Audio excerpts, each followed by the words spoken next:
And you're good to go. Hello, everyone. Today I will be presenting the fourth chapter of the Mechanization of the Mind, entitled Philosophy and Cognition.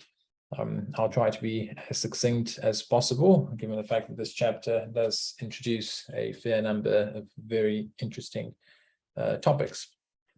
Now, Dupuy introduces this chapter with a specific twist of irony, namely the relationship between cognitive science and philosophy.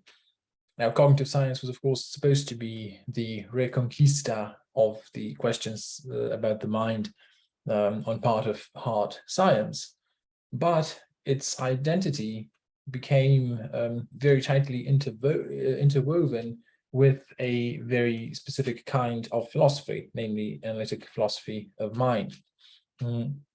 And here he also notes that analytical philosophy and phenomenology both resulted, or rather each had their own specific break with psychologism, which was, of course, formative for the two currents of thought. And soon we'll see why the mention of phenomenology is especially pertinent here. At any rate, as we know, analytical philosophy began with its famous linguistic turn, but paradoxically, given its break with psychologism, the linguistic turn gave way to a decidedly cognitive turn. Dupuy lists two specific types of reasons that are typically given for this development. First one having to do with the evolution of philosophy of language, namely the need to take into account cognitive capacities of speakers. And the second one having to do with the progress of cognitive science itself, namely its supposed ability to naturalize epistemology. The problem with these two types of reasons, however, is that the break with psychologism was motivated primarily on transcendental rather than empirical grounds. So using an empirical explanation for the cognitive turn misses the mark, according to Dupuy. Instead, he argues that the cognitive turn is less radical than one would be led to believe. And this is, again, for two reasons. There are a few different sets of two reasons in this chapter, a few different dyads. So, first of all, philosophy of mind still preserves something of its Kantian heritage. And second, it hasn't exactly freed itself from the priority given to language. Now, regarding the first point, he mentions Raoul Proust, who talks about the implicit philosophy of artificial intelligence, namely the fact that artificial intelligence as a search for the formal conditions of cognitive activity is essentially transcendental philosophy insofar as it deals with formal conditions rather than the empirical realities of the instantiations of cognitive activity.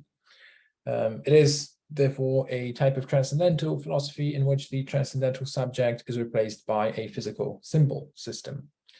It's also easy to see something very similar in McCulloch, so in cybernetics, from which artificial intelligence later developed, especially in McCulloch's insistence, or rather his fascination with idealized neural networks, and of course his famous quest for the physical basis for synthetic a priori judgments. Now, regarding the second point mentioned before, the priority given to language, in analytical philosophy of mind, representations, or rather intentionality, are understood as essentially linguistic. This is again in two ways, another and a final dyad here. Firstly, because of the so-called language of thought, which is a notion that was developed from the concept of propositional attitudes, a notion that later had something of a life of its own. I think it was only later also termed mentalese. I think that came a bit later. At any rate, that's one important reason. The second is that the statements of natural language are intentional in the sense that they violate the rules of logical extensionality. For example, or rather mainly, existential generalization and substitutability of terms. To give just a simple example, from the statement person A believes that X is Y, we can't infer either the existence of X or that of Y. Now, this specific linguistic understanding of representation is, according to Dupuy, a key problem of analytical philosophy of mind, and the reason why the project of naturalization tends to run into specific very stubborn obstacles. According to Dupuy, if we're operating with that kind of a concept of intentionality, when we try to naturalize that kind of a notion of intentionality, we inevitably end up with some sort of epiphenomenalism. So we deprive the mental representations and mental acts in general of any causal power. This is why different versions of naturalistic materialism tend to oscillate between eliminativist and non-reductionist versions, whereby the non-reductionist versions tend to be close to a more or less disguised form of dualism. Here's an interesting quote. Once again, we encounter an irony of history. Looking back, one may say that the naturalization of transcendental philosophy was paradoxically perhaps easier to carry through to a successful conclusion than the naturalization of a psycholinguistic philosophy of mind. And that although the first task was within the power of cybernetics to accomplish, cybernetics had no idea how to go about doing it. Now, when it comes to the question why this first task was within the power of cybernetics to accomplish, or rather, what would have had to happen for that potentiality to become a historical reality, the answer is an encounter with phenomenology. And that's the next topic that Dupuy focuses on. He points out that intentionality, as it is understood in philosophy of mind, has a common ancestor with Husserl's notion of intentionality, namely in Brentano. Here he quotes a famous and extremely difficult and misleading sentence from Brentano. Every mental phenomenon is characterized by what the medieval schoolmen called the intentional or mental inexistence of an object. And by that, we, not without ambiguity, call the relation to a content, the direction to an object, by which our reality is not to be understood, or an immanent objectivity. Now, what is probably the most misleading word of this already fairly misleading sentence is the word inexistence. The word inexistence in German comes from the Latin in esse, so to be inside of something. In this case, obviously, the object as being inside the mind. This word can, of course, very easily be misunderstood to mean inexistence as non-existence, and soon we'll see why that potential misunderstanding was, turned out to be much more than just a potential misunderstanding. Now, at any rate, Husserl further develops Brentano's notion of intentionality, and here what is particularly relevant is his notion of the epoché, the reduction. The reduction being, of course, a multifaceted topic in Husserl, but what we're interested in here is the epoché in the sense of regarding an object as the correlate of mental activity. So as a noema, which is a correlate of noesis. This was Husserl's main weapon in his critique of psychologism. In other words, what phenomenology operates with are pre-psychological questions insofar as they concern the mode of being of representations themselves. But now to get to the consequences of that very misleading misleading way in which that sentence from Brentano is put. I quote, "Let us now imagine an ungifted first-year philosophy student who, having been asked to read the passages of Brentano cited here, systematically gets the meaning of the key terms wrong. On this misreading of Brentano, the object toward which representation tends is a non-existent physical object. Accordingly, it must be the thing in itself. Intentionality is therefore no longer the mental act that goes beyond itself while remaining within itself in the direction of an object that also remains internal to it. That transcendence in immanence that Husserl sought to detect. It now becomes the mental state endowed with a content, which in turn is related to an object whose existence is not guaranteed by the fact that the mental state itself exists. Therefore, the content can only be intentional and hence linguistic. This misunderstanding, rather than being only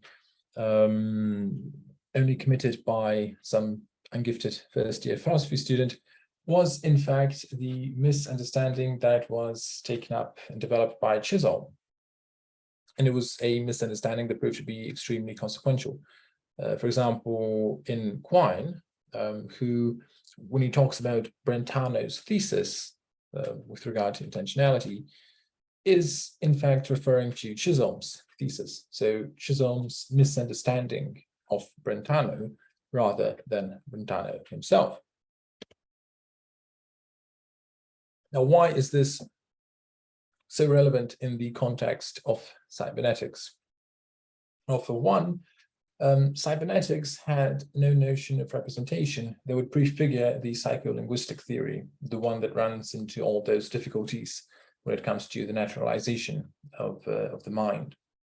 And so the question arises whether cybernetics could have naturalized Husserlian intentionality instead, a project that Dupuy points out would have been much easier to carry through, paradoxically enough, than the naturalization of linguistic or linguistically understood intentionality. One candidate for this can be seen in McCulloch's approach, especially in his idealized neural networks. Of course, we shouldn't forget his ever-present quest for the substrate of synthetic a priori judgments. The problem with this, however, is that McCulloch and Pitts saw their networks as logic machines, where mental functions were, in accordance with the Turing thesis, seen as mathematical input-output functions. Hence, it was impossible for them to have a notion of an autonomous dynamic system. There were, of course, interesting theories that developed these notions, but they came only later in the wake of the second cybernetics. One incredibly important approach here, obviously, is autopoiesis, developed by Maturana and Varela. Now, the thing that is so fascinating about autonomous networks is that while the mathematical models themselves haven't really changed in essence, what has changed is the way we look at them. In other words, instead of focusing on their computational capacities, the focus is now on their self-behaviors, on their eigenbehaviors. What this means is that each network has a multiplicity of self-behaviors or attractors, states endowed with a certain measure of periodicity to which the network tends. And it switches between these self-behaviors on the basis of external perturbations. This means that these external perturbations can have meaning only as a result of the network's own activity. Hence, there's no way of looking at this as a simple input-output schema. Here, another interesting quote. The attractor is an entity that both fully participates in the activity of the network, and yet, in some sense, by virtue of the fact that it results from a higher level of logical complexity, transcends the activity of the network. The dynamics of the network may therefore be said to tend toward an attractor, although the latter is only a product of these dynamics. The network is thus an intentional creature in Brentano's and Husserl's sense. And here we can perhaps best see the incredible potential that a fruitful encounter between cybernetics and phenomenology would have had. Unfortunately, that was not to happen. There was no encounter to speak of. The only sort of Erzat's encounter with phenomenology is an encounter between cybernetics and a current of thought that was heavily influenced by phenomenology, namely Gestalt psychology. This itself was far from an incredibly fruitful exchange. Dupuy says that the conflict between Köhler's holism and McCulloch's mechanism at the Fourth Macy Conference acquired something of the character of a religious war. So not exactly the fruitful avenue that it could have been. Now, that failure notwithstanding, the most significant contribution of cybernetics to philosophy, according to Dupuy, is the notion of the mind minus the subject, the subjectless mind, a notion that, of course, played a very important role in the deconstruction of the metaphysics of the subject.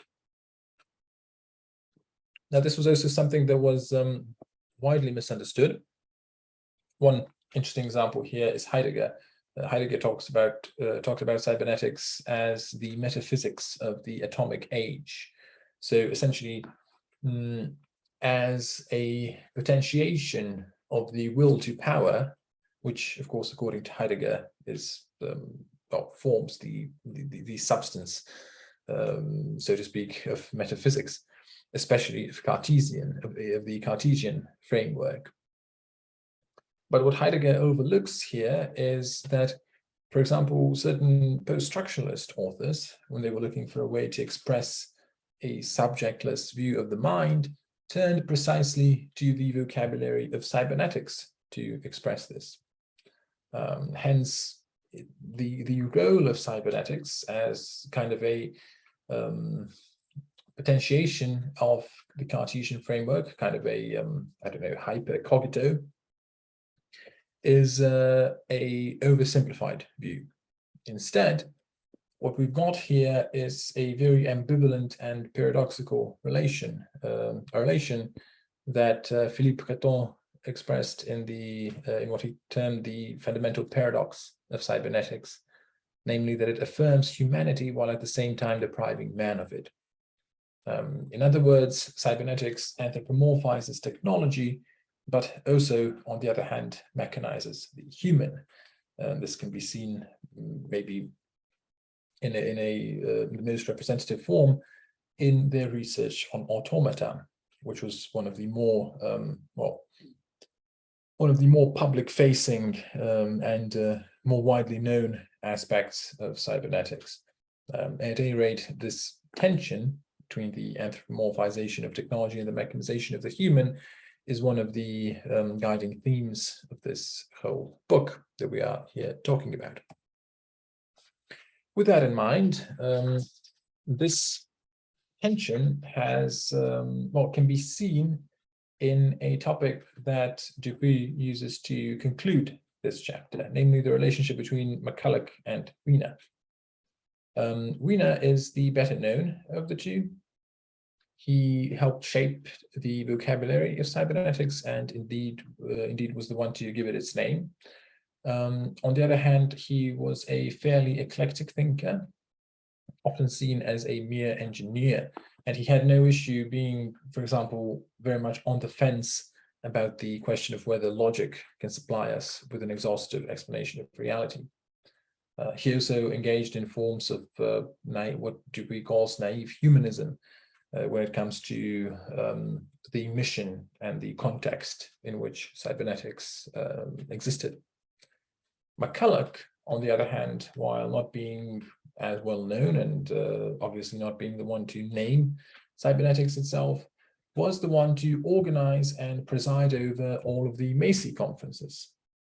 And also in stark contrast to Wiener, he was constantly and single-mindedly focused on one single idea, on his beloved idealized neural networks, and of course on the quest for a substrate of synthetically a priori judgments. Because of that, especially because of the latter, it shouldn't be surprising that he was often seen as a bit too philosophical for the cyberneticians. So we've got an interesting kind of duality with these two thinkers being almost diametrically opposed to one another in several important respects. Here I'll conclude with a quote which ties this up to the tension between mechanization and anthropomorphization that I mentioned a moment ago. And this is also I believe, the final sentence of this chapter. I quote, "If the true philosophical nature of cybernetics has been misunderstood by many, surely this is because they have limited themselves to Wiener's characterization of it, failing to see that this was contradicted by the implications of the scientific work that had actually been carried out.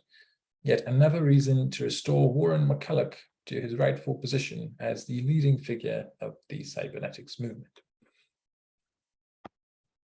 Okay, thank you. That's that for the presentation.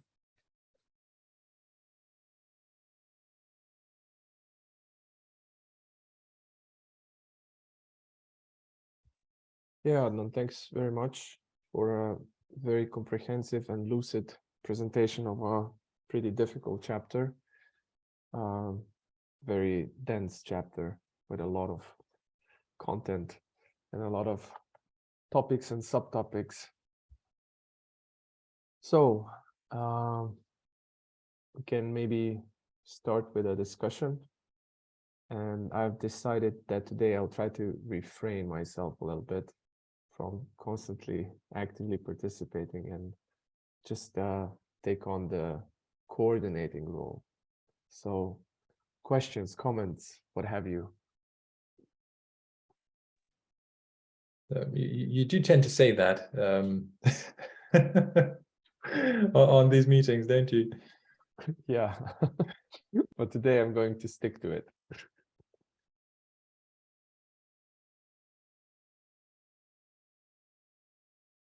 So, anyone, any?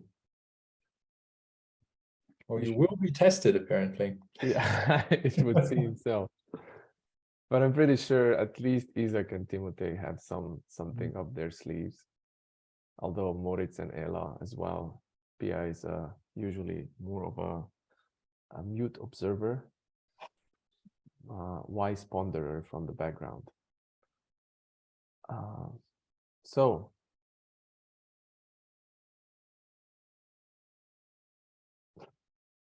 Moritz?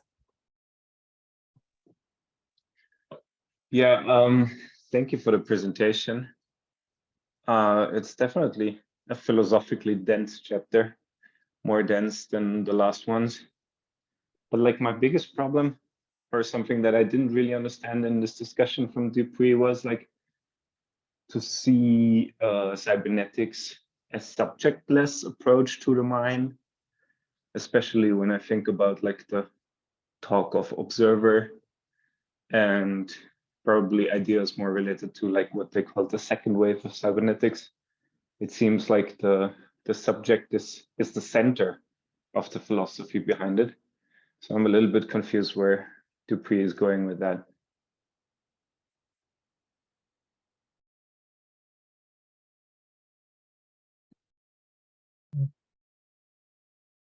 No, if no one else has anything,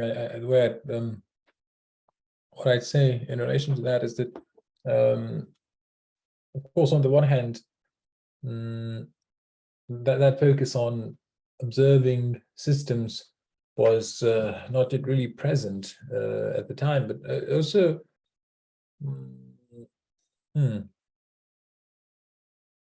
I think one way we can see it as subjectless has to do, for example, with McCulloch's essentially, philosophical view of the mind, and with a notion that was shared by most of the cyberneticians in the first wave of cybernetics, namely that a description of the mind as some kind of a idealized network with logic functions, mathematical functions, according to their specific reading of Turing, was a completely exhaustive description. I think that's one way of putting it, probably, that there was also nothing special about, for example, communication.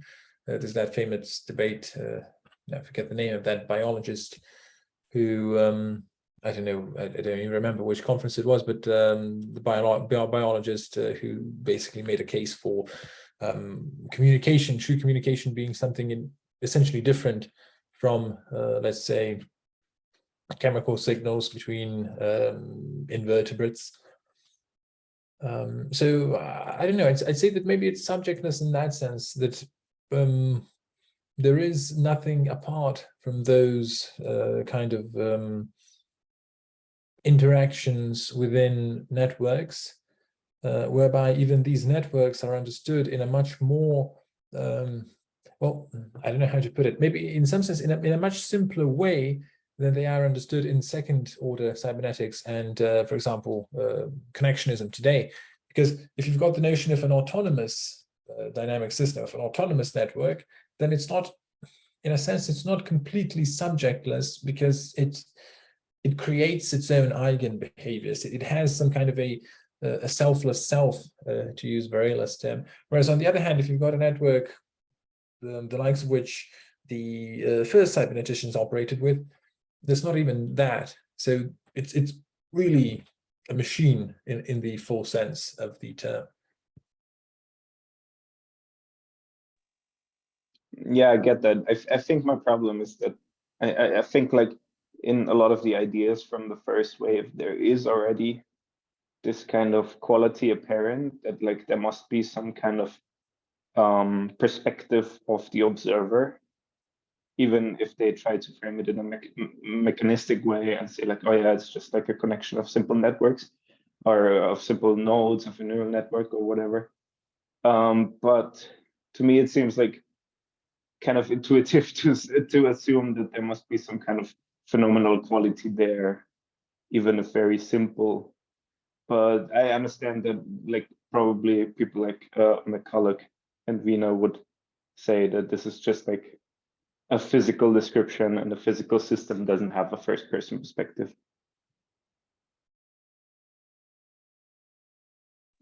Yeah, I think so. I mean, the interesting thing is they didn't really, they're not really, they didn't sound like eliminativists, you know, of the Churchland type, because that just seems to be not a debate that they're even interested in. So in some way, maybe that makes it a bit more, how to put it, it makes it look a bit more ambiguous, or rather less clear what exactly, for example, their stance on something like phenomenal reality would have been.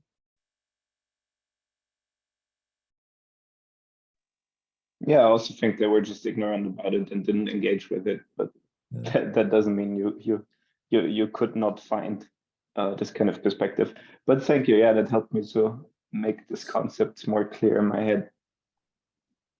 Thank you. Yeah, I'd also like to add, I think that this here, we can just like two aspects of the cybernetics legacy. Like on the one hand, you have this proto-cognitivism, right? When you have machines operating on symbols, like this picture of the mind. And here, this is, I think, what Dupuy means when he talks about like purely subjectless processes of cognition, right? Whereas on the other hand, you have these ideas of self-organization, self-organized like cognitive agents. For example, even in like Wiener's and Ashby's models of the first wave, right? Whereas in this register, I think that, at least to my mind, this doesn't apply. I mean, you have some sort of subjectivity necessary, like some sort of identity of a cognitive agent postulated, right? So in this sense, it's not a subjectless, but it's precisely a kind of reaffirming of some sort of subjectivity at the level of physical processes. So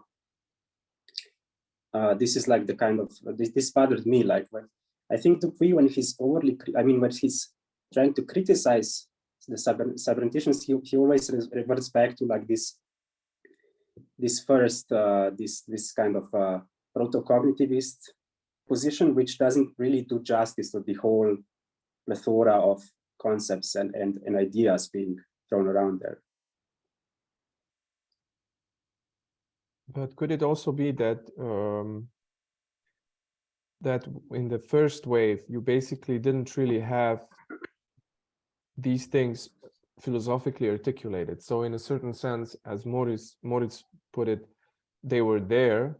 And as you, Timotei, point out, I mean, in a certain sense, they are kind of integrated into some of the work of the early cyberneticians. But on the principled level, they acted as if, you know, they basically somehow banished these notions, or they've shown that they are nothing but something else. Whereas with the second order cybernetics, this is more explicit in the sense of the philosophy of, say, circular causality and autonomous systems becomes better elaborated and more clearly articulated. So it is taken on board that once you have this, you kind of reintroduce the observer into the picture, and it becomes integral to the whole epistemological scheme and whatnot. Whereas the first order cyberneticians, they seem to think that they were able to do without this, so that, you know, even though you might say, you as someone who is analyzing what they're doing, and if you were to participate in their conferences, you might point out, but look, you know, what you are doing is in a certain sense reintroducing subjectivity. But they themselves would say, probably they would probably lash out. I'm not sure that they would be necessarily particularly happy for someone who would maintain something like this.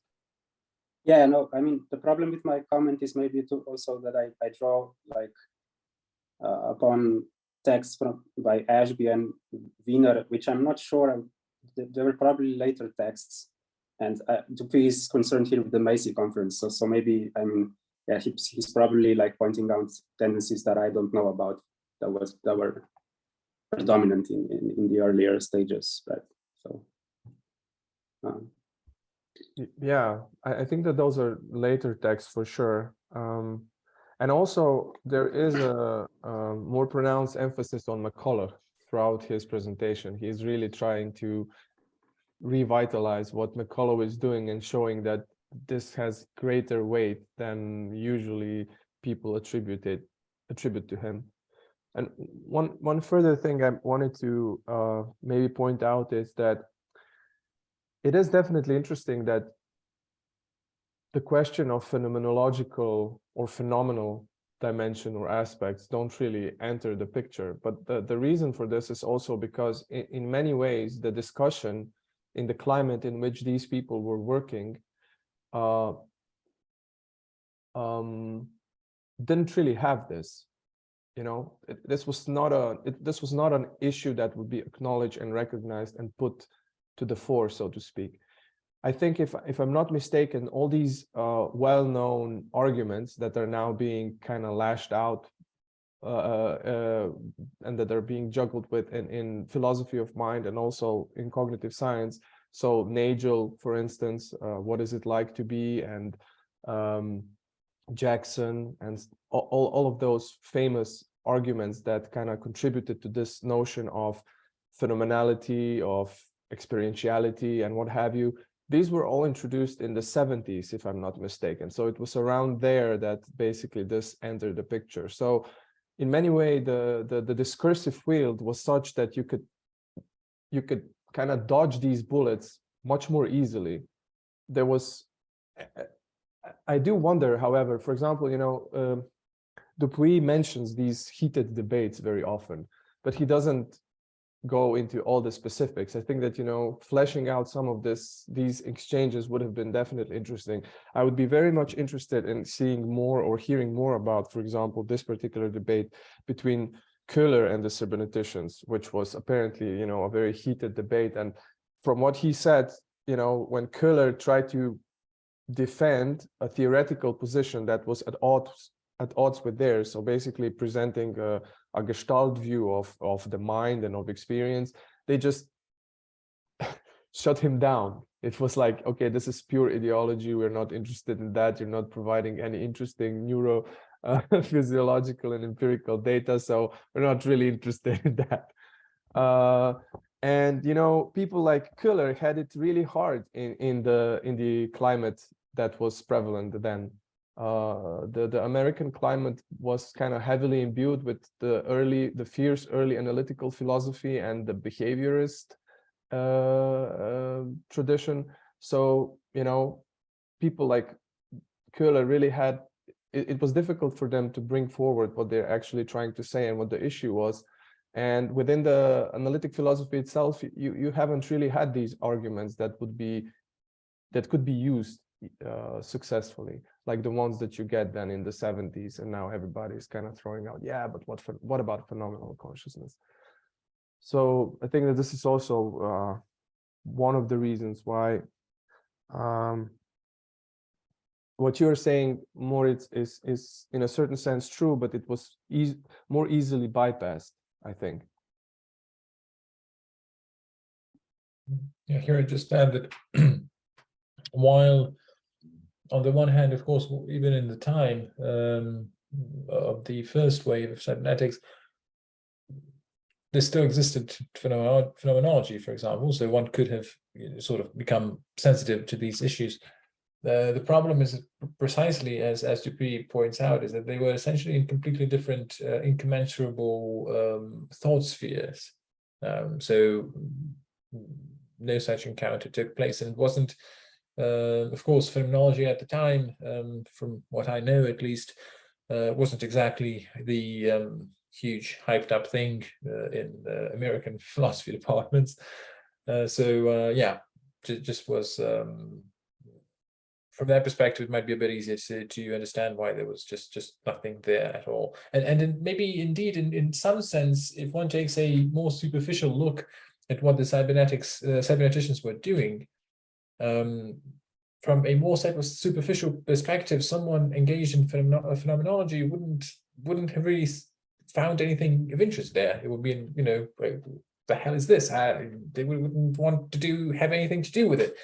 It would be completely as if one had, I don't know, encountered a completely foreign way of looking at the world. So there don't seem to be any potential avenues for a productive exchange. It's only when one goes deeper in those aspects which Dupuy, of course, points out all the time, but which are really not that visible on the surface. It's only then that it can be seen that, especially in this chapter, that, an encounter with phenomenology would have been precisely the thing that the cyberneticians would have needed at the time. Yeah, that's a very good point. And basically it's strongly related to what I was just saying. Namely,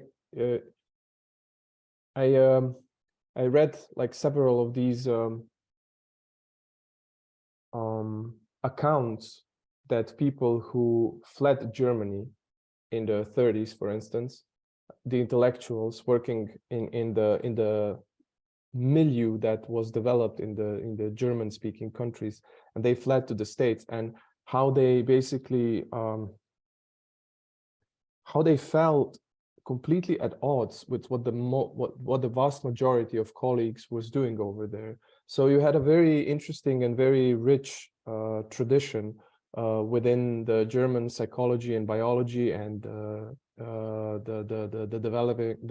developing neuroscience that was theoretically, so from the perspective of the prevalent conceptual frameworks, so different from what became like the predominant modes of thinking in the States. And then you had these people like Köhler and Kurt Goldstein and other people, going across the pond and basically realizing that it's really difficult for them to engage in conversations. And I think that, phenomenology, it was marginalized as it is, but even if there were more phenomenologists that ended up in the States and tried to convey the ideas, I don't think that they would be heard necessarily. I think that this would be just, a huge issue and a problem. And basically, probably from both sides. I still remember when Kurt Goldstein was talking about how he was, for those of you who don't know, Kurt Goldstein was a German neurologist who developed like a specific what he called a holist biology, where you basically start from the organism as a whole and you try to kind of erect a rigorously scientific a neurology from that. And when he moved to the States in the 30s, he was just, baffled by, first of all, what most of the people were doing that, and the incapacity to be heard and understood. So when he was kind of trying to, present his ideas, for the most part, they seemed like, romantic, wishy-washy something from the Germany. So it wasn't particularly a conducive climate for these types of exchanges. But anyway, okay, any other questions or any other angles you would like to explore?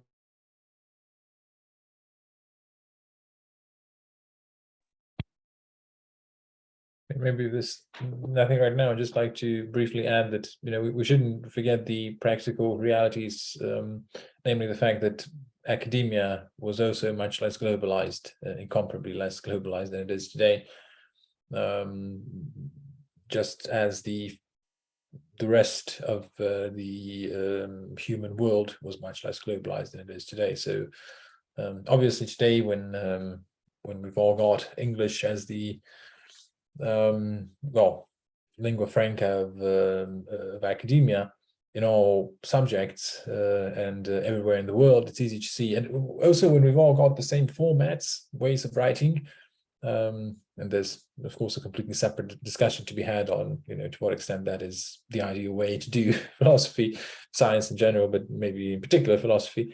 But at any rate, now it might seem strange. It's hard to imagine that today there could be some kind of a sort of very lively way of looking at things that would happen, I don't know, in South America.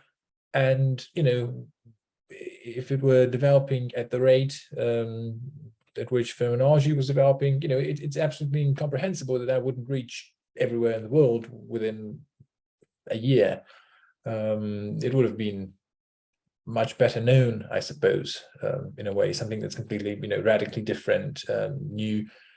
But yeah, at the time, things were very much different there.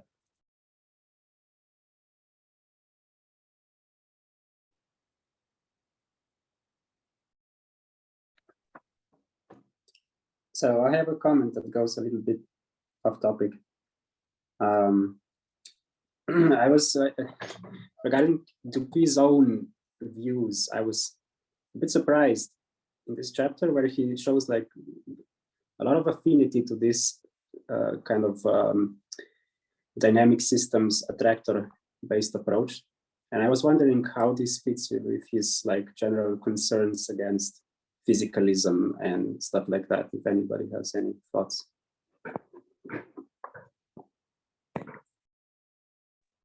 I don't have any thoughts, but that's precisely also what I was thinking about. So I'd be really genuinely curious to hear what you guys think about this. I'm assuming also that you're kind of referring to this question of he seems to very nonchalantly present this idea as if, if you took phenomenology on board and you coupled it with this dynamic systems theory, somehow you would get a way more robust naturalized account of the mind, I guess. But that's precisely, the question that it's a bit of a question begging, isn't it? Where he just kind of throws it out there, and all the while he's bashing these different approaches to naturalize, but here he's just kind of accepting that, yeah, if you have the attractor, this attractor is like a natural model for intentionality. And he does it in what, one page, more or less? Yeah, also his argument, I didn't quite understand how he connected this with the notion of intentionality. I mean, I get the basic gist, but it's actually quite obscure the way he presents it. But also, don't get me wrong. I mean, I'm very sympathetic to the dynamical system-based approach, probably more than him, I guess. I mean, so that's why I'm interested in like where the counter arguments, or whether this is problematic for him at all. think one way one could understand it would be that maybe if one understands naturalization in a very particular way, the way that Varela talks about it, which is very different from the simple kind of view of naturalization. But I don't know if Dupuy has that in mind. I have no idea, but I think I would suppose not, because then it would really be asking too much of the cyberneticians of the time to have sort of a very radically different and nuanced view of what naturalization even means. So yeah, just adding to the question in the sense that yeah, I've got no idea.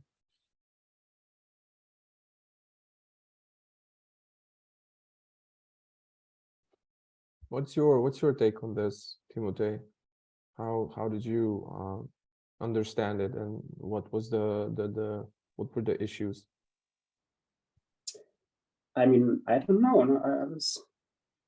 I mean, generally, this is, I mean, a very attractive approach to me, and I think probably along the same lines as the presents it, especially like, I think it's a great way to introduce like notions like such as teleology or purposiveness into the picture, right? Whereas I think this is the main problem with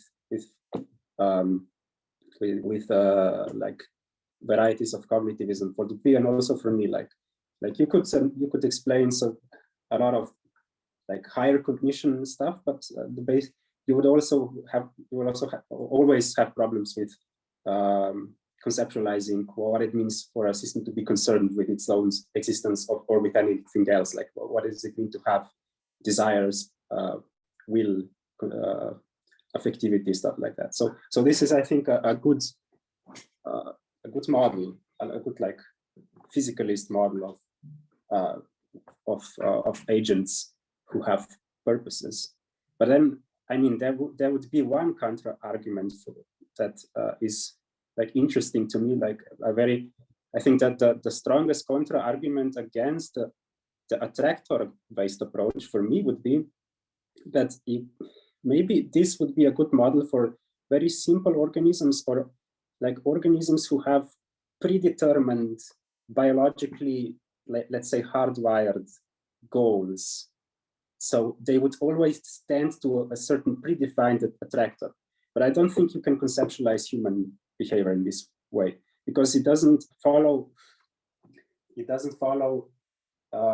tend towards a certain predetermined set of attractors or parameters, right?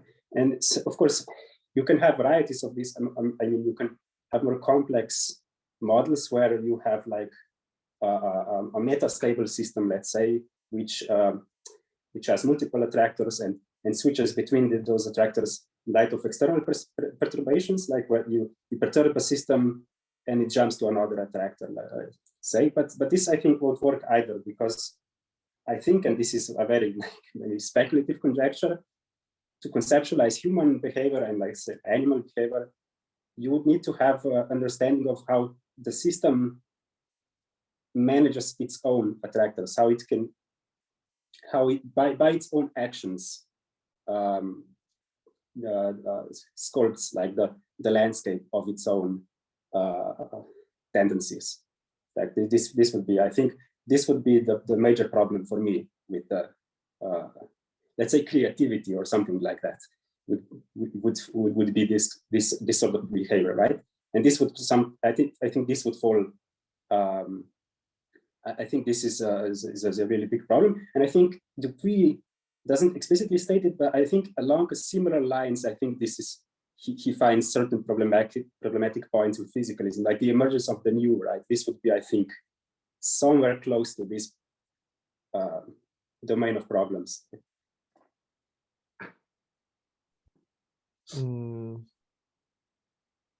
Yeah, maybe two things here. I remember when I was reading some of the papers by Varela, where he was very, very big on the dynamic systems theory. Like, he started with dynamic systems theory very early on in his career, and he was just really like really trying to explore this particular line of thinking to its utmost reaches. And there's some debate, or it seems so, and I won't be able to speak particularly intelligently about this, but there's this question of to what degree the trajectories of these complex systems are predefined and predetermined, and to what degree that they can be open. And I remember that I can't remember in which paper, but in one paper he engaged with in a debate precisely with someone who was also fond of the dynamic system theory, but he was kind of subscribing to this certain form of attractors that seem to be related to certain number of predetermined or predefined states or something like that. This is precisely what you said you had issues with, but he said that there exist also certain attractors that seem to be whose trajectories are open in a much more radical way. Now, unfortunately, I don't know, how this works, and it's something that I need to explore further. But I guess it basically boils down precisely to this question of, like you said, novelty and the unexpected and unpredictable transformations and modifications, probably to a certain degree. So I don't know if maybe Moritz knows a bit more about this. That's one thing. And another thing that, so why is this still naturalism, and why? So if you go down this particular road, and I mean, people nowadays, especially in academia, they would want to be labeled as naturalists. It's part of the virtue signaling game that we play. If you want to be taken seriously, you're a naturalist or naturalist-friendly philosopher. But I wonder, once you take this particular road, the one that Dupuy is sketching out, and especially if you take the more radical conceptions of it, provided that such conceptions exist, which allow for maybe also the emergence of novelty and unpredictable transformations and whatnot, I don't know, are you still a naturalist? And what the heck would it even mean in this particular context to be a naturalist, aside from basically trying to say, well, I respect natural science, I dig what natural science is doing. And because if you think about, the classical framework in which naturalism acquired its meaning, it seems that with dynamic systems theory, this particular meaning is undergoing a very profound transformation. And sure, you can still use the same word, but it's clearly the case that this word is becoming something completely different. So I just wonder, is it not confusing by insisting that this is still naturalism, given the fact that so many different things seem to be changing radically? One such thing, for instance, to give a concrete example, is the notion of causality. We don't even know if the notion of causality in complex dynamic systems still means even something approximately similar to what we were conceiving of as causality before. So yeah, my question would be, is this still naturalism in any way that is stronger than simply saying, well, it's not supernaturalism? Just a clarification question, like what ontological commitments are we talking about for dynamic systems theory? Because to me, it seems dynamic systems theory on its own doesn't say what it's about. It's just a mathematical description that we use, and we interpret like different metaphysical facts into it. Or am I missing something here? It's a fair game, but yeah, let's hear other people. What I was thinking, the interesting thing is that it's entirely mathematical. So I mean, whether whether it's naturalistic or not, maybe beside the point. But maybe it's more interesting to think about, like it's a mathematical model of any kind of phenomena, but whether you can fit like subjectivity into this framework, it would be a kind of a mathematization of subjectivity. So that would be even maybe even a stronger, even a more interesting development than any kind of, I mean, than certain types of naturalisms. Like if you could argue that Aristotle is a naturalist, I don't know if you, I mean, I'm not sure whether this is legitimate, but that would be like you could fit almost anything into this category, right? But the dynamic systems is a much stronger, much more specific kind of naturalism in this regard. I think there's maybe an interesting analogy here with quantum mechanics, because it is also something that's on its own purely a mathematical description, that on its own doesn't have any ontological or meta-ontological commitments, and yet once it comes on the scene, in a way, we also no longer know what we really mean with causality. We no longer know what we mean with properties. The notion of a property of something, the notion of the property as the location and movement of a something. So maybe in that sense, it's kind of there might be some kind of an analogy. And also, if we look at the more the stronger forms of naturalism, for example, what Husserl typically talks about as naturalism. I mean, in a way, even quantum mechanics isn't compatible with that.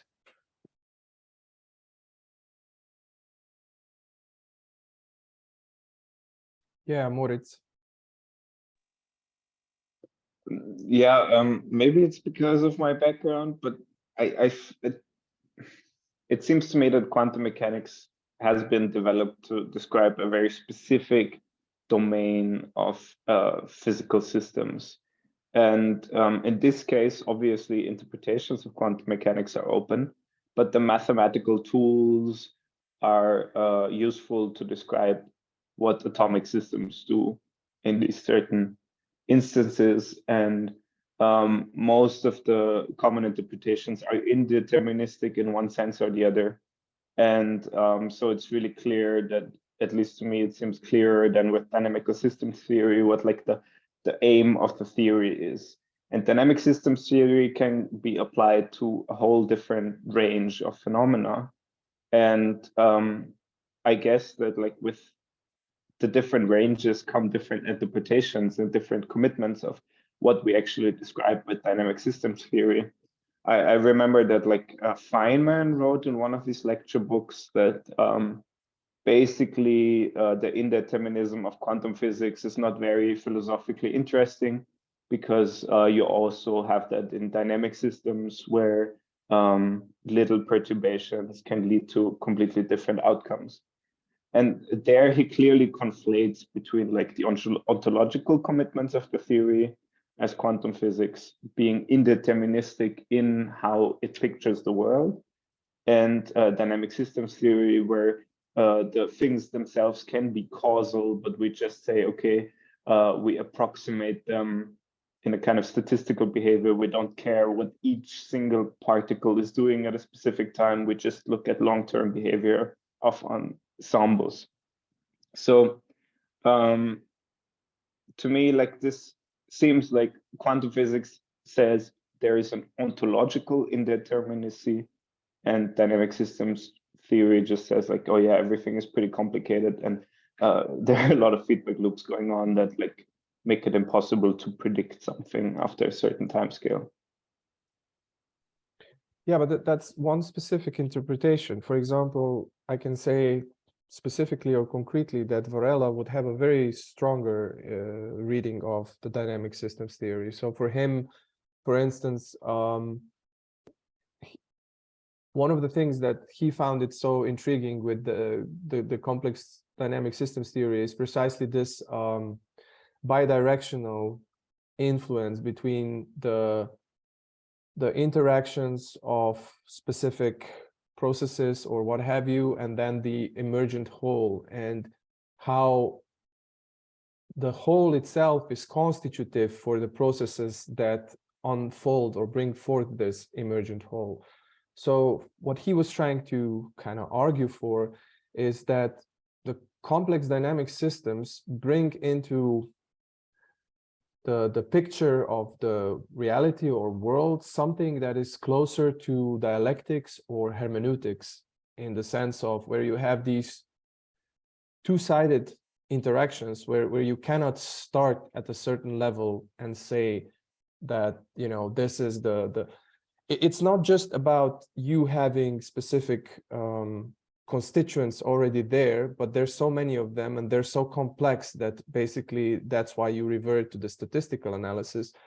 But for you to have constituents, these constituents have to be constituents of a certain something, and this certain something is basically a certain something that emerges precisely through the interaction of these constituents. So in a certain sense, what you get is like this interweaving or interpenetration of different levels, and it's an operatively constructive process or phenomenon.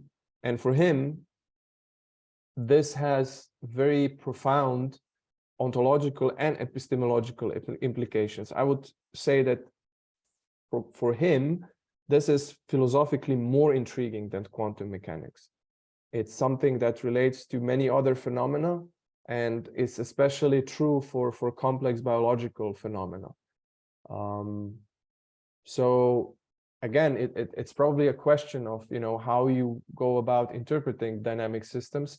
And I would assume that, and this is the general tendency in physics, you always try to eventually domesticate a certain novel theory that has emerged and that could potentially ontologically disrupt the way you see the world from a scientific perspective. This is also something that happened to the quantum mechanics. When it emerged, all the brilliant minds that started developing quantum mechanics, they had very, very radical and eccentric sometimes views about what this implies for the nature of reality. 50 years later, it's pretty much domesticated. I mean, you know, even I feel awkward talking about quantum mechanics because it's so easy to slip into some esoteric whatever. And physicists are cashing in on this pretty nicely. Like, it's very useful to have people who like to do that, because then you always say, well, this is not what we're doing actually, you know, things are way more normal. Although, to be honest, we still don't really know what the heck quantum mechanics means philosophically. And I would assume that something similar is the case with dynamic systems theory. There is a tendency to have conservative interpretations of what it means, where you would be able to retain as much as possible from before. Is it philosophically coherent? I wouldn't say so. But, you know, what exactly it means, well, I don't know.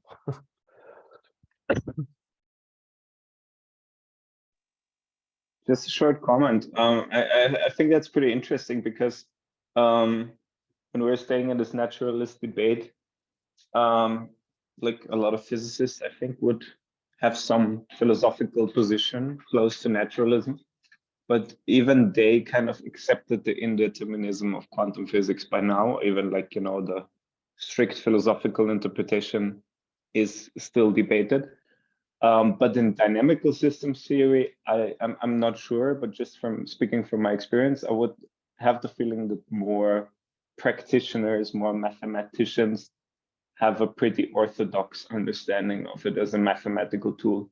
I completely agree that, like, Varela's interpretation is way more interesting, but I'm not sure if, like, most of the people who use it would go in this rabbit hole that Varela does.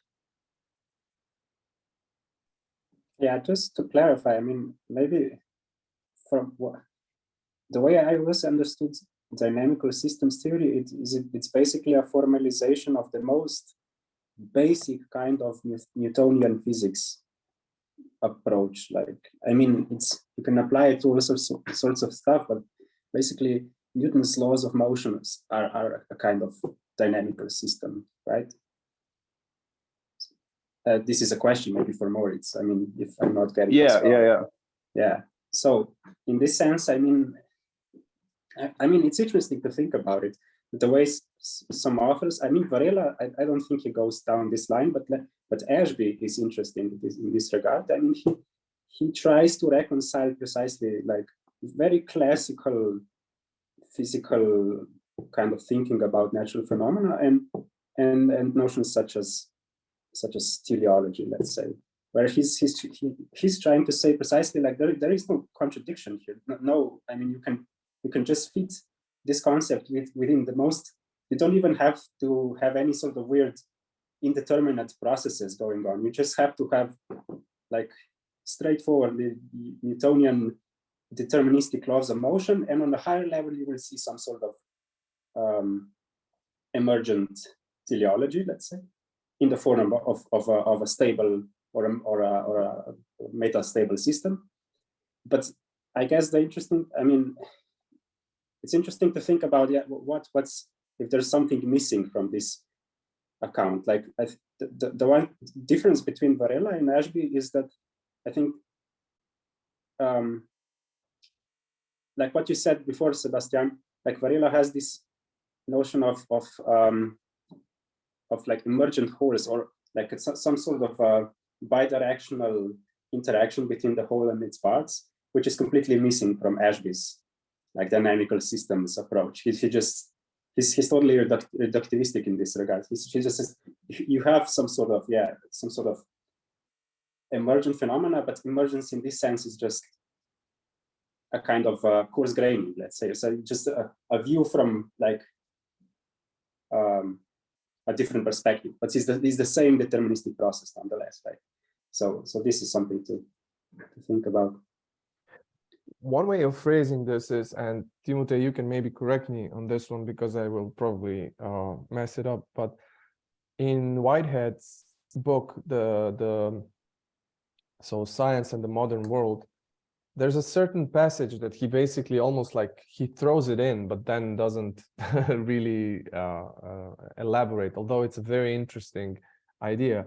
And it goes something like that an electron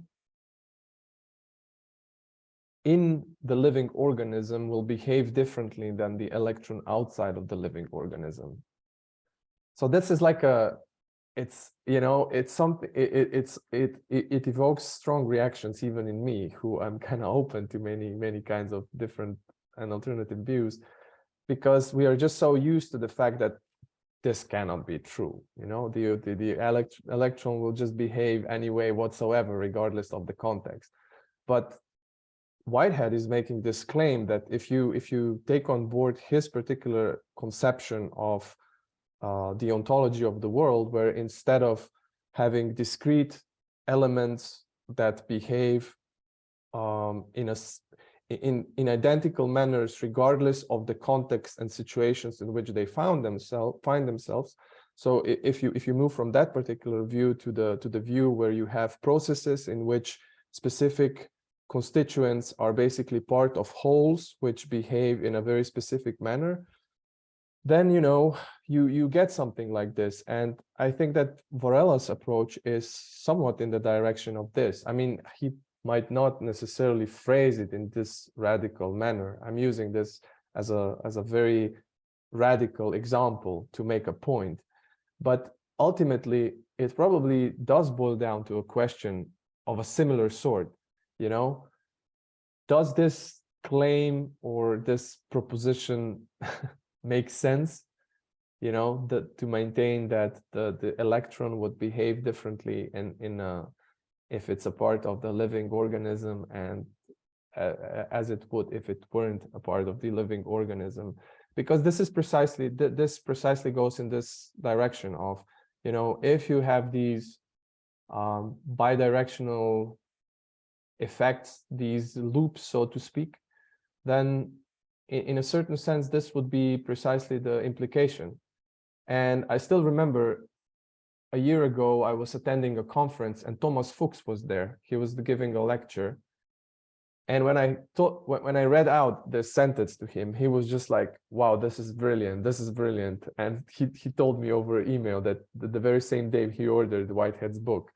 So, you know, he's also kind of developing some of these notions and ideas about, first of all, that we need to, in a certain sense, rehabilitate the different conception of causes and causality. So teleology is very popular now, especially in this autonomous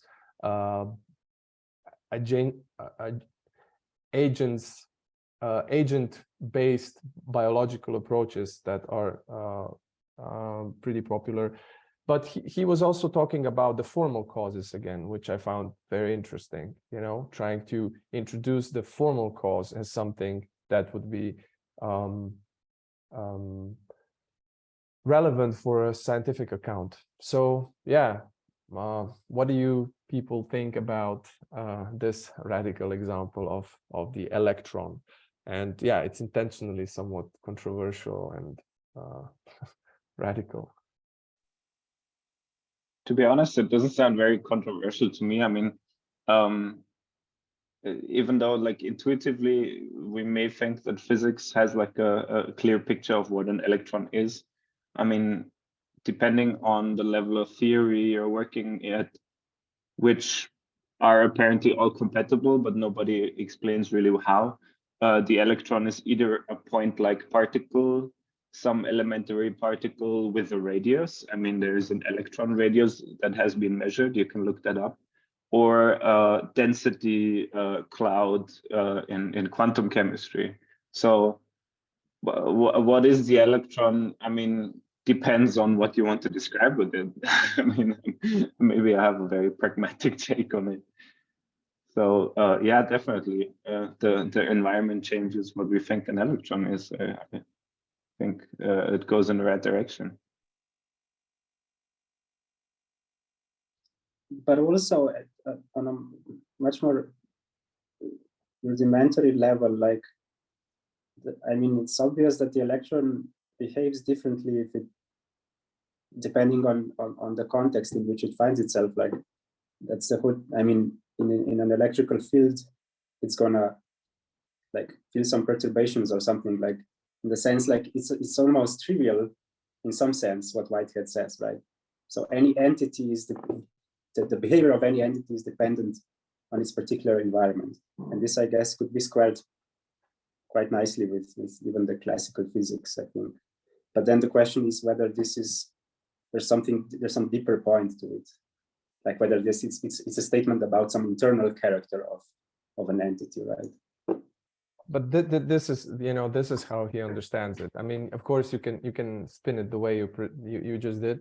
But it's not just, you know, the fact that, well, you know, if you find yourself in a specific context where you're surrounded by other entities, then this will determine how you're going to behave. True. But for him, it's more than that. It's if I understand him correctly, it's, you know, because it finds itself in a different whole, it will, in a certain sense, be a different type of beast, like Moritz put it, than it would be in the context of a different, say, inanimate whole or something like that. But Timotei, you know this because you were actively participating in the whole Whitehead saga, so you know that this is the direction that Whitehead was. No, yes, but I'm thinking whether there's actually any difference to these two claims. I mean, are they saying something different? In some sense, I don't think they do. I mean, it's just. I mean, can you derive the whole electronic field like from singular particles? I think that's the point. Like, does the field add something else to the whole? Like, does the whole of the field change, or cannot you can't explain the field without invoking the whole? I don't know. I think in living organisms you can't do that, right? I mean, that I think we all agree on that. And I also think that this quote from Whitehead is kind of attractive. I mean, like it makes sense. Yeah, and I I think think- that you're right. It's definitely, he's definitely going in this direction where he emphasizes the importance of the whole.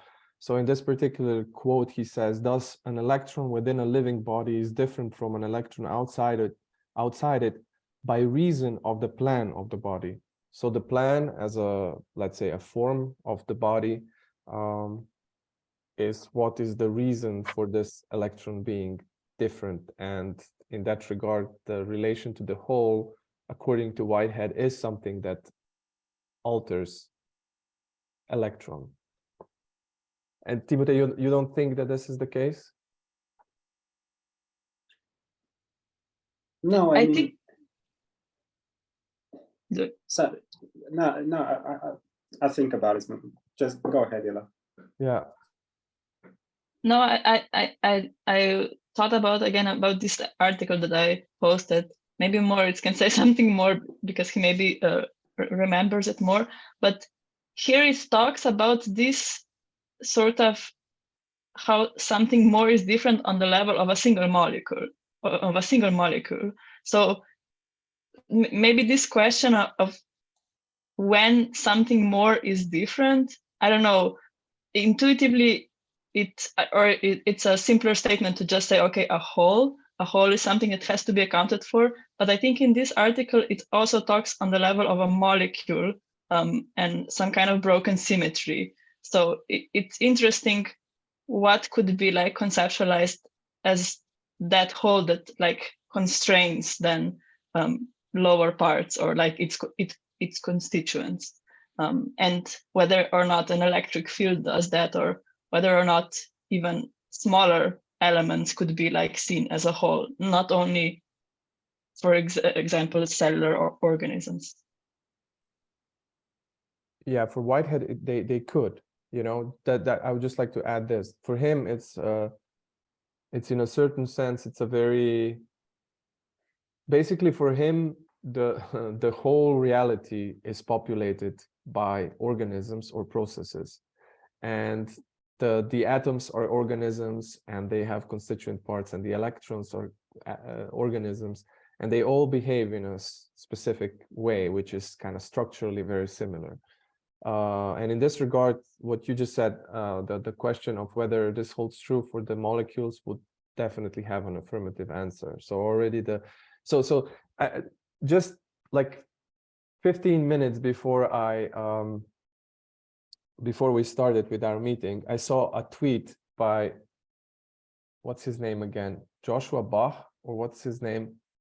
You know, I think that's his name, but I'll find the tweet.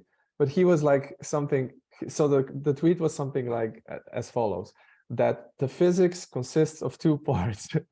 The beautiful part, which is basically popular among the physics and everybody, among physicists, and everybody among the physicists is wanting to do it, because basically you can reduce the whole of this part into a few very elegant algebraic laws. And then there's the second part, which is messy and complex, and that part is chemistry.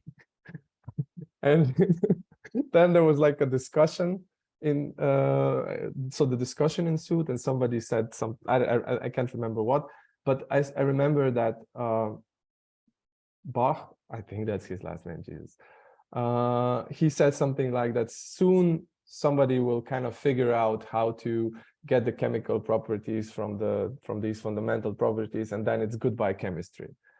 And you know, from this particular perspective that we're now discussing, well, this is not true. This is not the case.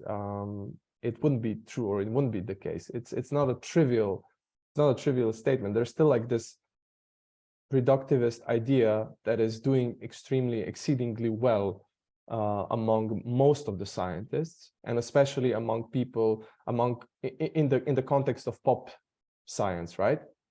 So you know, if you were to say something like we are just now discussing, and we've been discussing this for several minutes, of an electron being different in a living being and outside of living being, most scientists would be like, what the hell are you on about?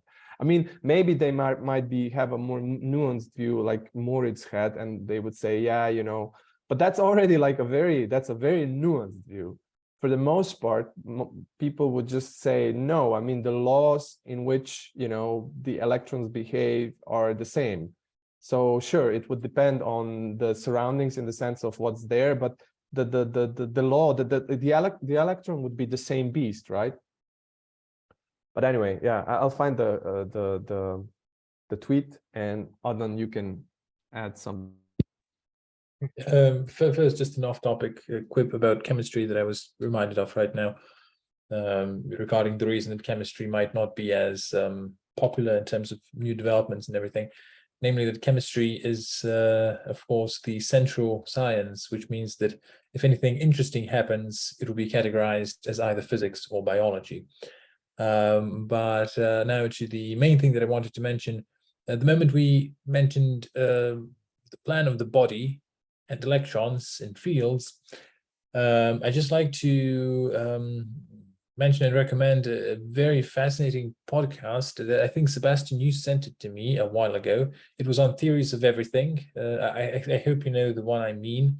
It's fascinating work in biology, something that really looks to be, well, it's sort of a burgeoning new field right now, but something that looks like it could be Nobel Prize material. On the role of electromagnetic fields in ontogenesis, in the development of the organism, and some with a whole host of very fascinating empirical results. It's not just some kind of conceptual speculation. So, Sebastian, if you know the name of the guy that developed that, okay, great. So you can then send it over in the chat. Thank you. Oh wait, that's not it. But I suppose you will send it. In any case, I warmly recommend the podcast that Sebastian is about to send.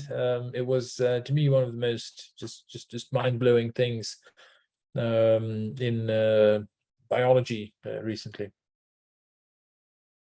And indeed, it does give substance. Essentially, it's one way of potentially giving substance to this statement of Whitehead's about an electron in the body. So first of all, the guy I was referring to is Joscha Bach. I don't know. I came across Joscha Bach through Friedman's podcast. He had 2 meetings with him, and he is a very interesting, extremely intelligent guy, very, very, very bright. But sometimes he just has these views that seem so philosophically naive that it's incredible. And this was one. This was one of them, I think.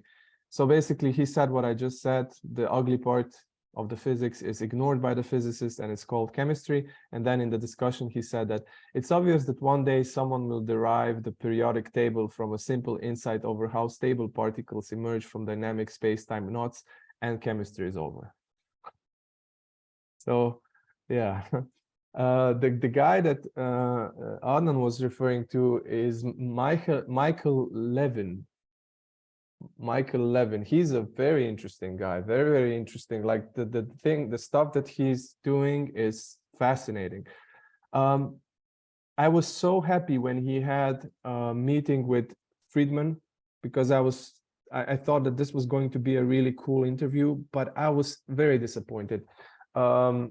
Mostly because Levin still has some sort of he's still arguing for the mechanical conception of life. So he tries to conceive of life as a mechanism, as a machine, but a more complex machine. I don't know why he's, you know, still doing that, but these are precisely the things that I'm trying to sometimes kind of I don't know, not warn against, but definitely call attention to, because there's still a lot of residual mechanization and, I would say, philosophically incoherent naturalization present in all these approaches and conceptions. And I would just like to, you know, understand why this is the case, what is meant by this, and whether this is truly still useful. But I will post some links to some of the talks that Levin had, and I would, yeah, warmly recommend you check them out, because it's fascinating the stuff that he's doing. Yeah.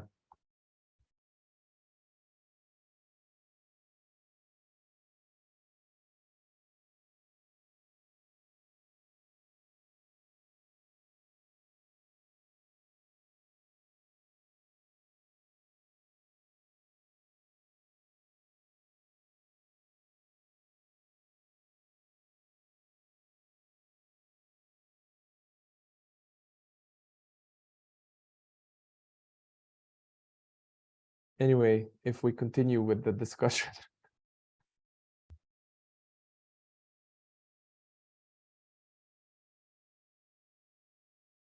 Isaac, I'm going to pick your brain now a little bit. You haven't yet. I have a background noise, so I'm trying not to disturb you. If you can hear it now. No, we can't hear it. Okay. No, I mean, I have two questions. It seems to me that this, the quote you mentioned, the Whitehead's quote,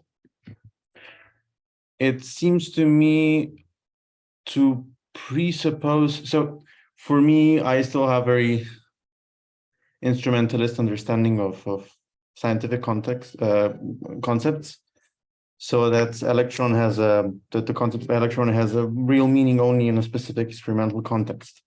And for me, an obvious question would be, so what would it mean to locate an electron in a living being so as to be able to figure out if it acts in a different way? That's an obvious question for me, and I'm not sure how one could answer that. Because I mean, either it definitely requires some very complex experimental, not yet developed techniques. The other one goes a little bit more back to the discussion between about the concept of attractors and dynamic systems theory, complex systems theory. I was just thinking about whether or not Husserl provided a similar thing in respect to Hilbert's formalist program. So it's a little bit implicit in his work, but he always kind of demands that if he develops a theory of mathematics, the mathematics as a whole has to be definite and complete. And it's also from Hilbert's writings, I would say he's one of the least philosophically developed thinkers that did research in the foundations of mathematics compared to, I don't know, Frege, Russell, or Brouwer, because he actually delegated this job to Husserl. Said explicitly, yeah, Husserl is doing what I want to do. And now, of course, at first glance, it seems that the program is a little bit, at least to me, it was weird to connect the two. Since it seems that Husserl is trying to develop a different way of understanding concepts, a way that would do away with mere formalisms, that would kind of bring out the evidential clarity. I don't know what's the English term, evidence. So in that respect, could one also say that Husserl was mathematizing consciousness, especially if you look at how phenomenologists and thinkers after him developed his views on mathematics, or their views on mathematics. I was just recently reading on a little bit about this Prose of the World, Merleau-Ponty's understanding of, I don't know, it's his understanding of mathematics, which is strikingly different from that of Husserl. It has a little bit more to do with I don't know, the algorithmic understanding of mathematics, more in the Wittgensteinian way or Turing way. And to elaborate on that, could we say that Varela is also doing mathematization of organisms? And since it seems that on one hand you have this very clear formalism that he tried to develop, and then a very messy part which tries to apply these theories to specific biological problems. And could one say that there's a weird reduction in the other way, so that the whole has kind of a role that is a little bit too important. I think it's a really fascinating thing what he does. Just I always had this hunch that perhaps there was something weird going on in these kind of that it's not so simple to accuse somebody of reduction in science or to delineate between formal aspects and material applications. I don't know if this was yeah, it was intelligible, but yeah. If anyone has any response, I would be glad to. I don't have a response, but I really have to go. So thank you for the very interesting discussion, and see you in 2 weeks.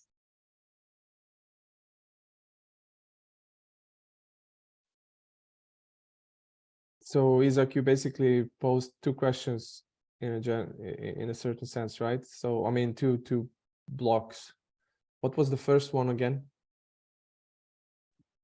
What would it mean that an electron is behaving differently if we can't really isolate it in a living being? Well, you kill it. Yeah, but then it's not. I know. This was a joke.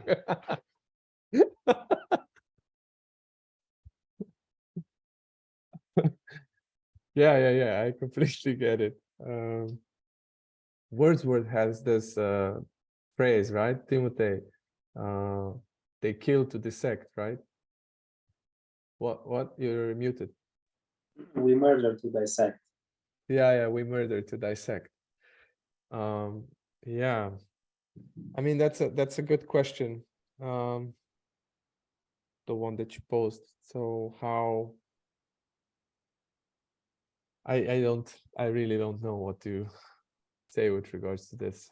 I think Timothy has some sort of idea brewing. Yeah, I'm still pondering the distinction between internal change in the internal character, let's say, or like what a thing is, and like this trivial change in behavior, like influences from environment change the way that something behaves. I don't think this is a qualitative distinction. I mean, I'm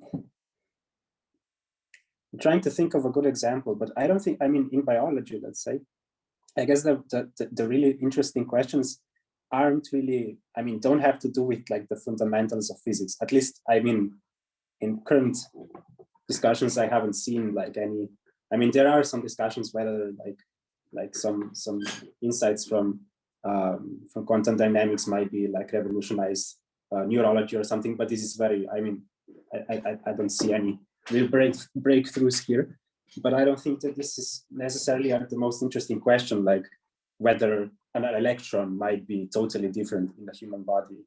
But I mean, what Whitehead is saying here might not be, I mean, it's just a general, like it's a statement about general principles which might apply to different sort of phenomena. Let's say, like, only in a human cell would you find certain proteins or certain molecules, organic molecules, which you cannot find outside in the non-organic realm. Like in this sense, you could say like that the whole influences its parts, it builds up its parts. And this is not something like, there's nothing spooky going on. I mean, you can still describe this in a physical sense, but there is a kind of emergence, right? So I'm just thinking, like, I was wondering whether or not this requires anything new brought into our, like in what sense could you reduce this to fundamental laws or not? I mean, you can still retain the laws and just introduce very specific starting conditions, right? In the sense, like, it doesn't have to be, well, I'm just rambling now, so yeah. No, but it makes sense. I'm also thinking about these terms, and I don't really know if I have a good answer, but I think that one of the things that probably this would include is that the range of influences on a certain something is way broader than it would be in say the more classical approaches.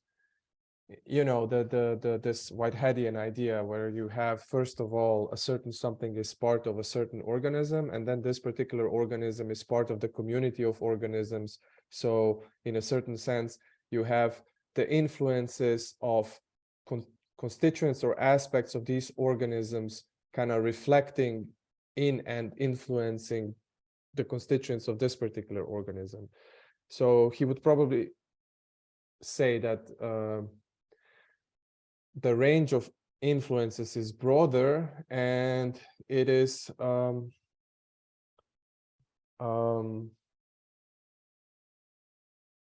the nature might be different. So it's not an external influence, but internal influence, in the sense of, you know, just like if you have a whole, and if the whole changes, basically all the aspects of the whole will undergo a certain transformation.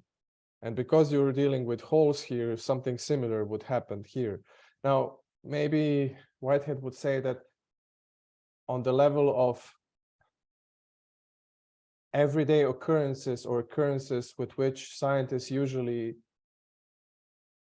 on which scientists usually operate, this might not even have any, like, you know, very profound influences, or it might not be something that would be important. But on the principle level and on the temporally longer scale, this might be important. So for instance, you were referring to the laws. According to Whitehead, these laws might still be, might be there, but they might be something that is changing with time. So the laws are not universal, and they are not necessary in the sense of being immutable. And I don't know how he thinks about these terms, but maybe there's also like a question of what you have to, or maybe this, I think that Moritz could maybe add something here, but that physics is basically working a lot with local laws, and Whitehead might have an account or a good explanation as to why this is the case. So this is not necessarily a principled error in the sense of we don't have deep enough laws, but because of the this particular structure of reality, you are operating with local laws. So yeah, I don't know. This might be a partial answer in the sense of how, from the physical perspective, and also maybe then from the behavior itself, this might somehow play out. But I don't know. It also from the book that we were working on, he also doesn't draw this kind of very concrete implications like for the scientific practice, and you know what this would mean and how this would necessarily play out. So yeah, anyway, these were also ramblings now. So to comment on your ramblings about the locality of physical laws, I mean, this is a basic assumption of all physics, except very specific interpretations of quantum physics, that the physical laws have to be local, because otherwise it's very hard to argue for a causality. If you could have non-local influences, you can pretty much ascribe causality to anything. So I think physicists prefer to keep the causality and just assume locality of laws. But what you're definitely missing is some kind of contextuality then. And this is what we discussed before with Whitehead's example, right? That like contextually things can behave different. And physicists just assume, okay, as long as you specify the local environment to the maximum detail, then you don't need any context anymore because you have described everything in cause-effect relations. But again, I think this is just like a nice oversimplification that they want to use to keep their physics systems neat and not overlapping in any way. But I think these kind of systems are actually the ones where things get interesting, and not the Newtonian systems as physicists understand them. Nice, thanks. Moritz, I hope that someday you manage to read some of Whitehead. That would be really nice. A physicist reading Whitehead and commenting on him.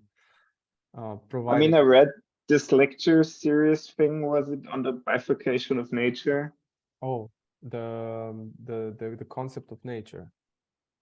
Yeah, and how he talks about like how we split the sciences in this way, and I found it really interesting. It was a long time ago, and I just read it out of interest. But yeah, I would definitely like to get more into it. Yeah, if you don't. Where should I start? Science and the Modern World and the Concept of Nature. These and maybe Adventures of Ideas, Timothy. Yeah, also Modes of Thought is a good entry point, I think. Oh, Modes of Which Thought one? maybe better. Sorry? Yeah, Modes of Thought. Well, Right. Modes of thought. Okay. Yeah, and Science and the Modern World. These are like the most accessible, if that's the appropriate term for any Whitehead book. Yeah, no, I will definitely give it a shot. Thank you for the recommendations. Marvelous. Isaac, maybe you freshen our memory about the second thing, and then we can maybe after that slowly wrap it up. Maybe just the point that you would. It was just a rambling. No, it was about Formalization of nature. yeah. So how to understand mathematization, which clearly has in phenomenology a negative connotation, but I mean, my personal conviction is that it can be done in different ways. A positive way. So my example was that of Husserl doing formalization of consciousness, if viewed from Hilbert's perspective, kind of clarifying the most basic structures that give rise to the formal intuition, or not really intuition, just formal thought. And I was then, because then you once again have this disparity between Hilbert and the most basic mathematical intuition of numbers, where Husserl could say, okay, we start from here and then we try to describe the consciousness that has the capability of understanding this. But then Husserl actually has to do a lot of messy descriptive work to make this work. And I'm just asking myself if this is similar to the distinction this Bach fellow drew between physics and chemistry, or the distinction between like formal approaches, so in autopoiesis, just the formal aspect, and then the hard experimental work of trying to bring it out, to construct it basically in an experiment, to show that it can be understood, a certain process can be understood that way. And so I try to point out that maybe the notion of reduction is not so simple as it might seem, that it can go, in a sense, in both directions. Yeah. So any reflections on that?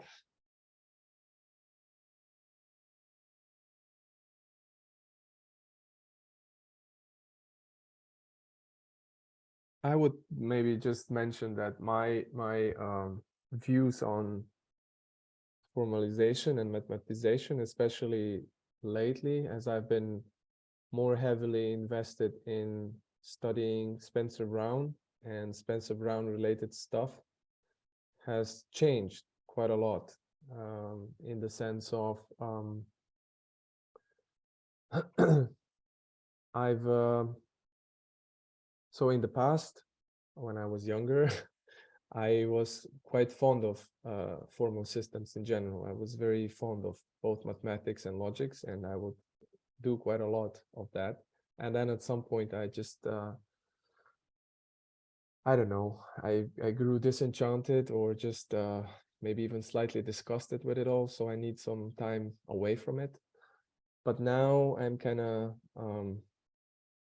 my passion for mathematics and what it does has been rekindled, partly by Spencer Brown and partly also by Whitehead, actually. So having read Whitehead and the way he conceives of mathematics, has really, you know, rekindled my interest in that. And I think that for me, mathematization, the reason why it was problematic is because it was embedded in a very specific framework, in a very specific larger framework, in a very specific philosophy, you might say, you know, that of mechanization and naturalization. But at the end of the day, this is just, you know, it's not necessary to go down this path, even if you decide to pursue the formal aspect. And I'm not sure whether I completely understood this particular question of yours, but the more I work on these things, the more I also see that, you know, mathematization as such does not necessarily have to translate into such phenomena as reduction or reductionism or eliminativism or even naturalism for that matter. So I mean, there's a lot that could be said about this, but I actually just wanted to share this because I myself am kind of slightly thrilled about this rekindled interest and enthusiasm about the formal stuff and the formal work and what it can bring out. But I don't know what you exactly meant by this, like these differences in how you can understand what mathematics is doing and how this translates into this particular question or these topics that we are working on now. It was just a reflection on what you were discussing about before, about the naturalization of intentionality. How complex systems theory is tied to a specific material interpretation or not.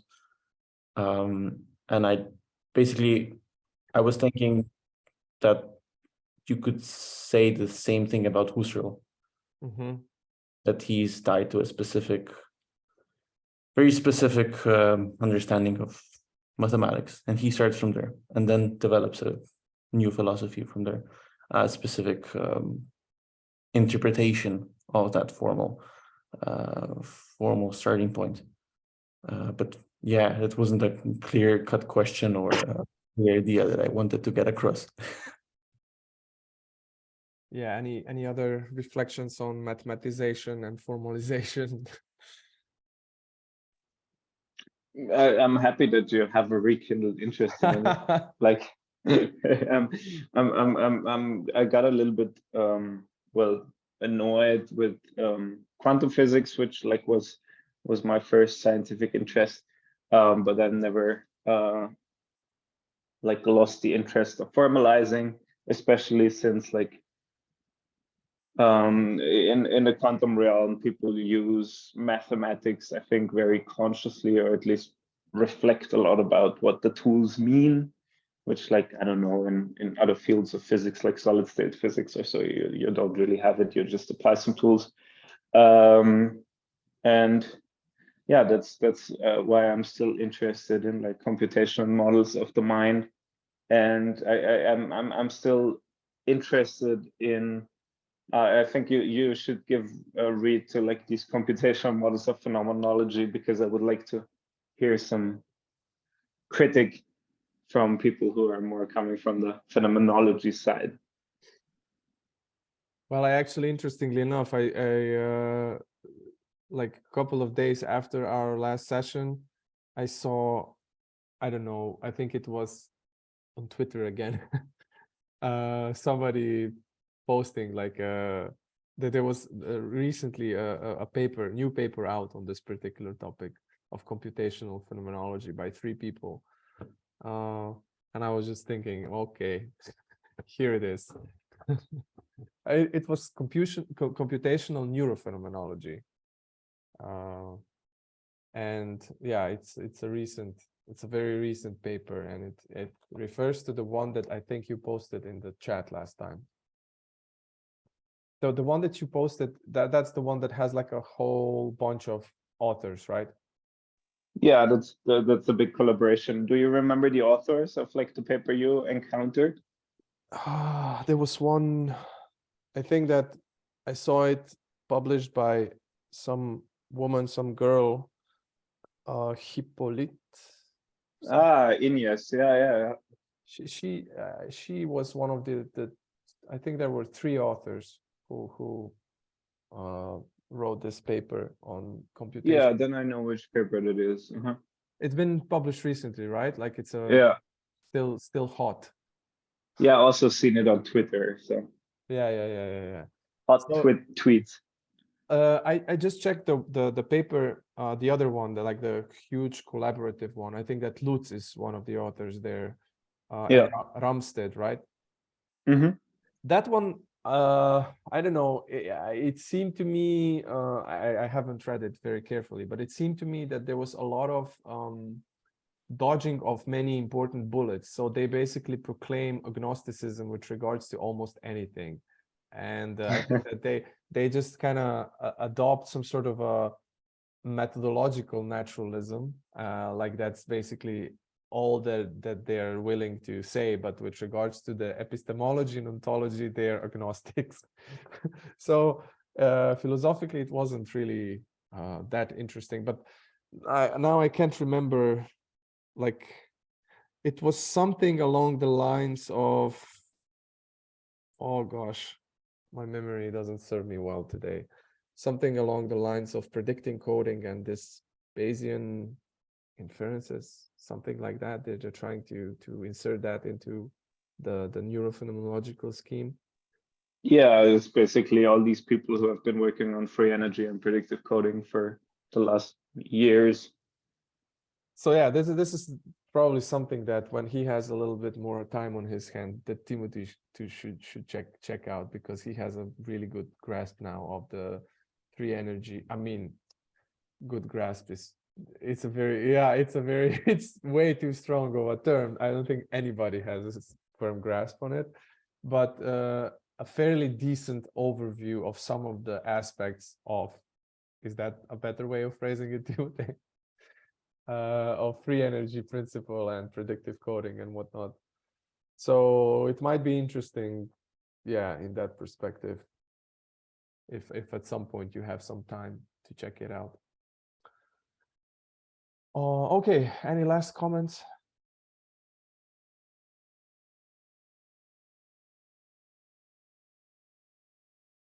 Okay, then I think we can wrap this up.